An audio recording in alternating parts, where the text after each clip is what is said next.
Olá, boas-vindas a mais uma exploração nossa aqui. Hoje, a gente vai mergulhar juntos em alguns pontos-chave de Os 10 Pecados Mortais do Marketing, sabe? Aquele clássico, do Philip Kotler. Exato. E Philip Kotler, né, não é pouca coisa. Muita gente chama ele de pai do marketing moderno, então a fonte é super sólida. Com certeza. E a nossa missão aqui é, investigar o que ele diagnosticou como as falhas mais comuns, né? No mundo do marketing. E, claro, buscar as soluções que ele mesmo aponta. A ideia é tirar o que tem de mais importante para quem trabalha com isso ou para quem é impactado por essas decisões no dia a dia. E é fundamental, eu acho, começar pelo que o Kotler fala logo no início, sabe? Que a prática do marketing muitas vezes fica bem aquém da teoria. E isso, claro, leva a um desperdício enorme de esforço, de dinheiro. Nossa, e que desperdício! Ele já abre o livro com uma estatística que, olha, choca um pouco. Mesmo com pesquisa, com planejamento, uns 75% dos novos produtos, serviços, negócios simplesmente fracassam. 75%. É muita coisa. É altíssimo. E isso conecta direto com a provocação central dele, né? Que o marketing, na verdade, deveria guiar a estratégia da empresa. Sabe? Deveria ser sobre criar coisas tão boas, tão certas para o público, que quase não precisassem daquela promoção massiva depois. Exatamente. Mas o que a gente vê muito por aí é o marketing sendo reduzido a vender e anunciar. Focado quase só naquele IP de promoção. Ele até conta o caso daquela companhia aérea, lembra? Onde o VP de marketing cuidava só da propaganda, das vendas, Sim. mas não tinha voz sobre preço, sobre o serviço de bordo, a experiência do voo, que são coisas essenciais para o cliente, né? Exatamente. E essa visão assim mais limitada acaba frustrando os CEOs. Eles olham para o marketing e não conseguem ver o retorno sobre o investimento, o ROI, tão claro como vem, sei lá, em finanças, produção. Aham. Perguntam, tá, mas qual o retorno dessa campanha aqui? E a resposta muitas vezes é vaga. Pois é. Então tá, como é que a gente entende e começa a corrigir essas falhas? O Kotler organizou naqueles 10 pecados mortais. Para nossa conversa fluir melhor, vamos agrupar alguns por tema, pode ser? Ótimo. Começando pela base de tudo, o foco no mercado e no cliente, que seriam os pecados 1 e 2. Perfeito. Aqui está a primeira grande armadilha, né?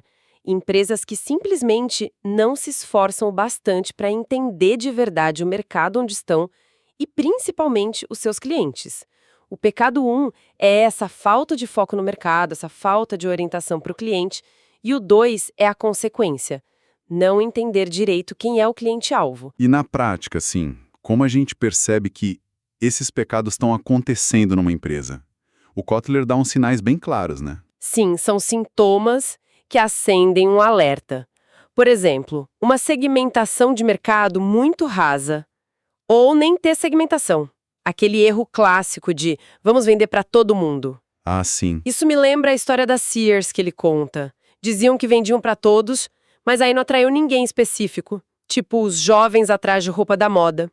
Aí veio a The Limited, focou nesse nicho jovem e cresceu muito. Faz todo sentido. Tentar agradar gregos e troianos, né, acaba não agradando ninguém de verdade. Que outros sinais ele aponta? Olha, pesquisa de mercado desatualizada. Imagina usar dados de 3 anos atrás no mercado que muda em meses. Ou, pior ainda, não fazer pesquisa nenhuma. Nossa. Outro sinal, volume alto de reclamação, de devolução. E, claro, vendas que ficam sempre abaixo do esperado, sabe? E tem um ponto que você mencionou que me parece crucial. Aquela ideia errada de que cuidar do cliente é a tarefa só do marketing e vendas. Exato. Isso é um erro grave de visão. Qualquer contato, qualquer departamento, pensa na produção, que define a qualidade, o financeiro, que lida com cobrança, a logística, que entrega, tudo isso impacta a experiência do cliente. É uma responsabilidade da empresa inteira. Entendi. Bom, se esses são os problemas, quais são os caminhos para a redenção, digamos assim? Quais soluções o Kotler aponta para esses pecados de falta de foco no cliente? O primeiro passo é refinar a segmentação. Sabe, ir além do básico de demografia, idade, gênero, renda. A grande virada aqui não é só dividir o bolo diferente, mas entender por que o cliente quer aquele pedaço específico. Qual o benefício que ele busca? Qual o valor que ele tem para a empresa no longo prazo? Qual o nível de lealdade dele? É sair do quem ele é para o que ele quer e como ele age. Isso muda tudo. Não é só dividir, é entender a motivação por trás. E depois de segmentar assim, mais a fundo? Aí precisa priorizar. Quais segmentos são realmente os mais valiosos ou os mais estratégicos, onde a empresa pode ter uma vantagem real.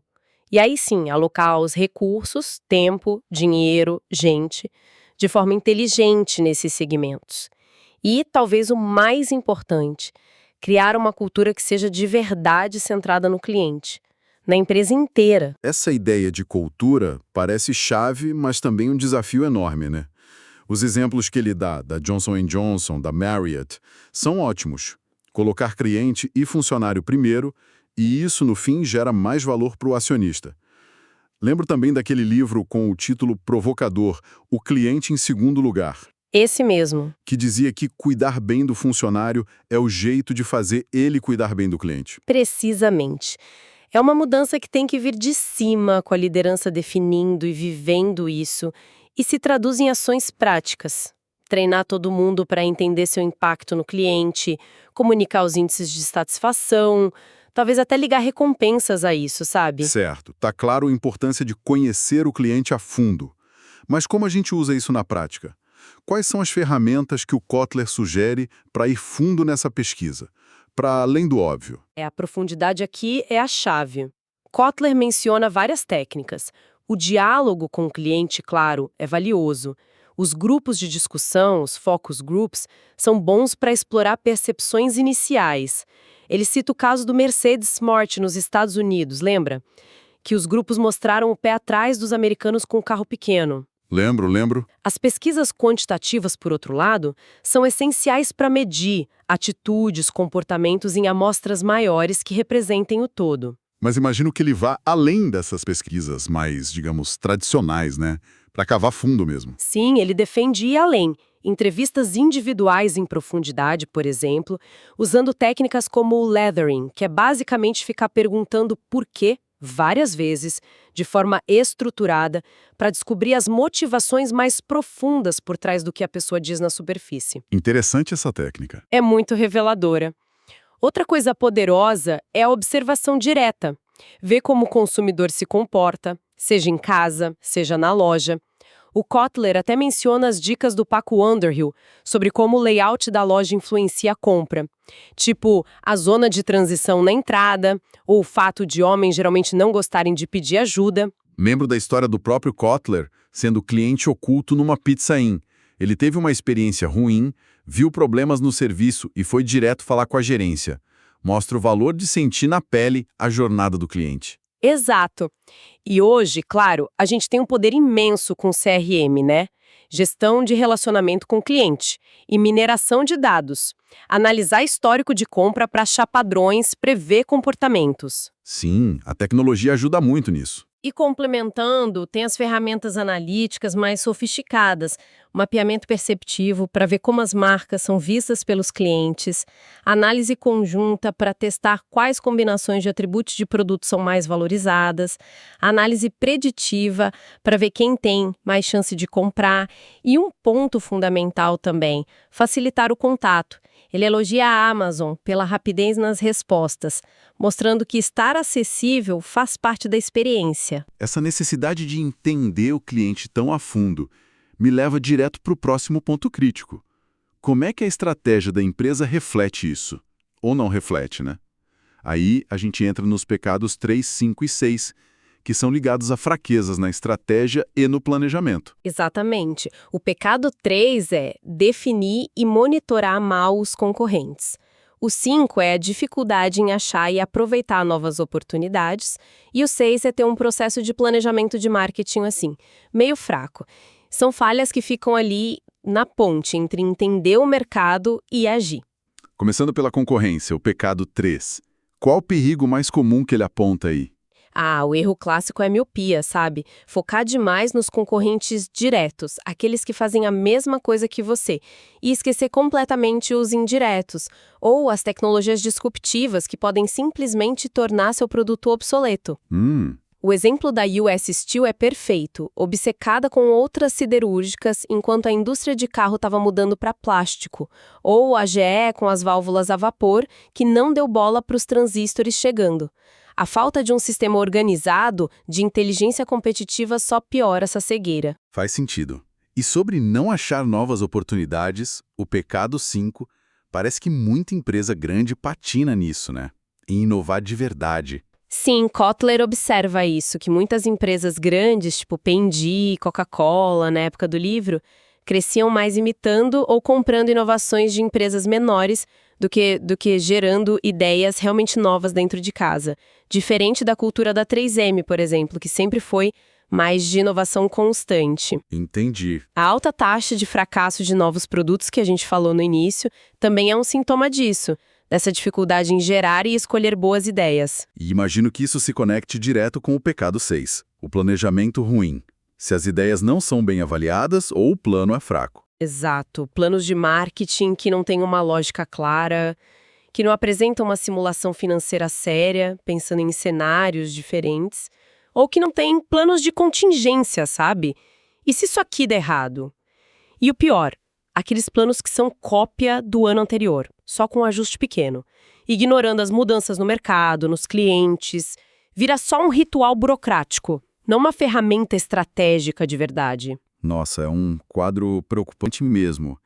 E quais são os remédios que o Kotler receita para esses problemas estratégicos? Como é que corrige essa miopia com a concorrência, a falta de inovação, o planejamento frágil? Setores próximos, tecnologias que estão surgindo, até startups. Contratar gente que trabalhou em concorrente pode ser útil. Ele conta aquela história da IBM que ignorou o alerta de um ex-funcionário da Sun sobre as redes, né? E perdeu o bonde. Sim, lembro disso. A mentalidade tem que ser: canibalize seu próprio negócio antes que alguém faça isso por você. Forte isso. E para destravar a geração de oportunidades, o pecado 5. Aí precisa criar um sistema, sabe? Um processo para estimular, coletar, avaliar novas ideias, de forma contínua, vindo de todo mundo na empresa, de parceiros, de clientes. O conceito de trazer o Vale do Silício para dentro, do Gary Hamel, que o Kotler menciona, é sobre isso. Criar jeitos internos de incentivar a experimentação, o desenvolvimento de ideias novas. Econômico, social, tecnológico, ambiental, também ajuda a ver tendências e oportunidades fora. E aqui o Kotler traz um conceito bem interessante, o marketing lateral. Ah, sim. O marketing lateral. Exato. Ele compara com o marketing vertical, que é o mais comum. Pegar um produto que já existe e criar variações, né? Novo sabor, tamanho diferente. Isso acaba fragmentando cada vez mais o mercado. O marketing lateral, não. Ele busca inovação de verdade, ao combinar conceitos de categorias diferentes ou necessidades diferentes de um jeito inesperado. E os exemplos são ótimos, né? São cereal mais lanche rápido, barra de cereal. Doce mais surpresa, brinquedo, Kinder Ovo. Música mais portabilidade total, Walkman. São inovações que criam categorias novas de mercado. Que ideia poderosa essa. E para o problema do planejamento ruim, o pecado 6? A solução é implementar um processo de planejamento de marketing mais estruturado, mais rigoroso. Kotler detalha os passos clássicos. Análise da situação, análise SWOT, né, forças, fraquezas, oportunidades, ameaças, olhando para dentro e para fora.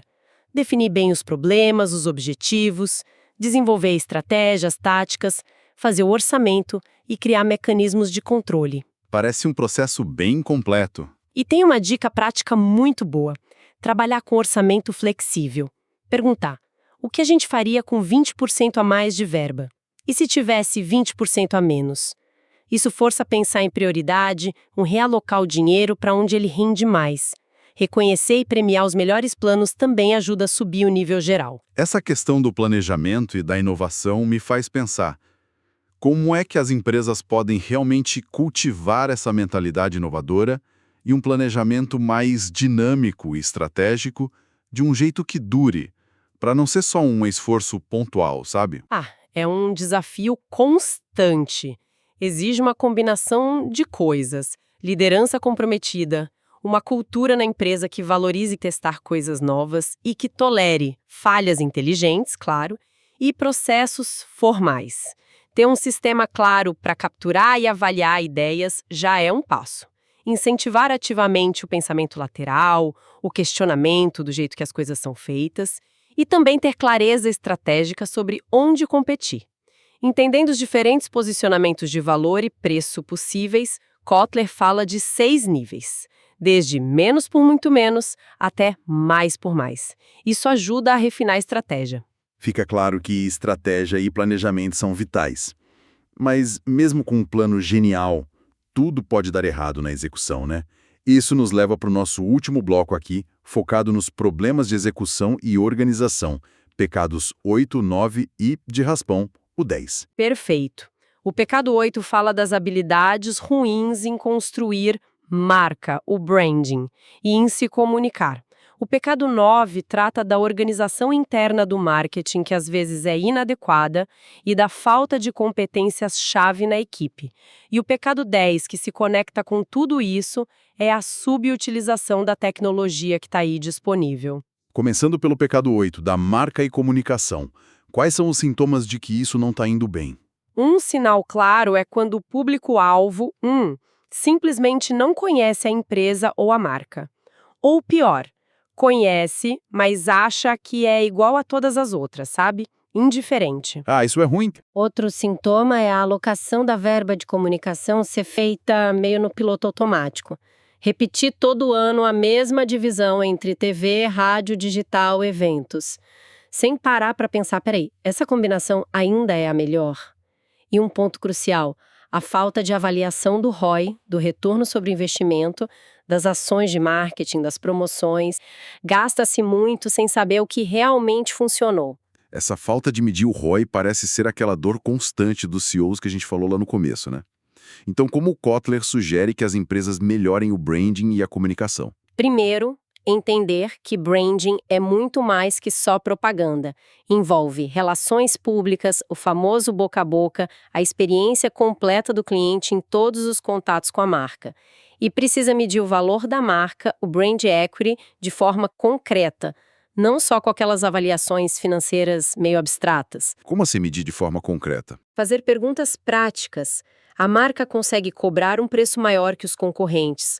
Está ganhando mercado? A percepção de qualidade, de valor pelos clientes está aumentando? São indicadores de desempenho que mostram se o branding está funcionando ou não. E, claro, direcionar o investimento para as ferramentas de comunicação que são mais eficazes hoje. A mídia muda o tempo todo. O Kotler já citava o Riz e Riz, falando da queda da eficácia da TV massiva e da ascensão das relações públicas. O exemplo do Volvo XC90, que fez um barulho enorme na imprensa antes de gastar rios de dinheiro em anúncio, é um ótimo caso. Verdade? O marketing direto, aquele mais personalizado, mensurável, tipo o modelo da Dell na época, também mostrava sua força.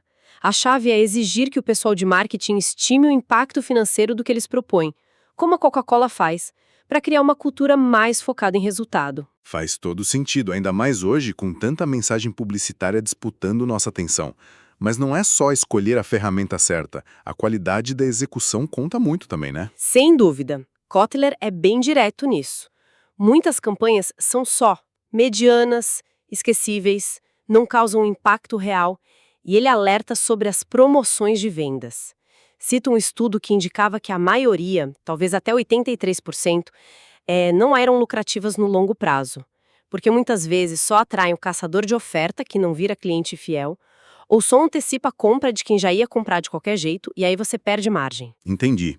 E quanto aos problemas internos, de organização, de competências, o pecado 9? Aqui os sinais são líderes de marketing que são vistos como pouco eficazes, com pouca influência estratégica na empresa. Equipes de marketing com habilidade que não acompanharam as mudanças, especialmente no digital, na análise de dados, e muito atrito, muita falta de colaboração entre o marketing e outras áreas-chave, como vendas, P&D, finanças, operações. Esse desalinhamento interno é um clássico, infelizmente. O que o Kotler propõe para resolver isso? A solução começa com uma liderança de marketing mais forte, mais visionária, com visão de negócio mesmo, não só de comunicação. E, fundamentalmente, investir para desenvolver novas competências na equipe.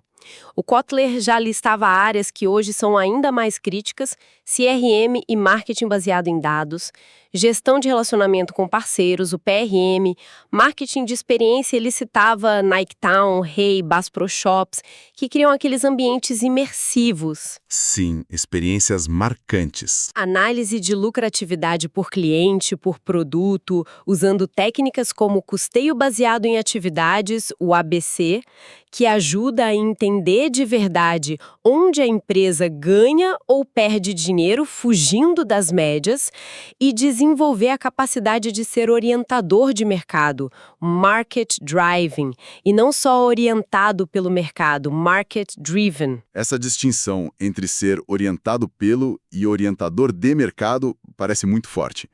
Lembra aquela frase famosa do Akio Morita da Sony, né?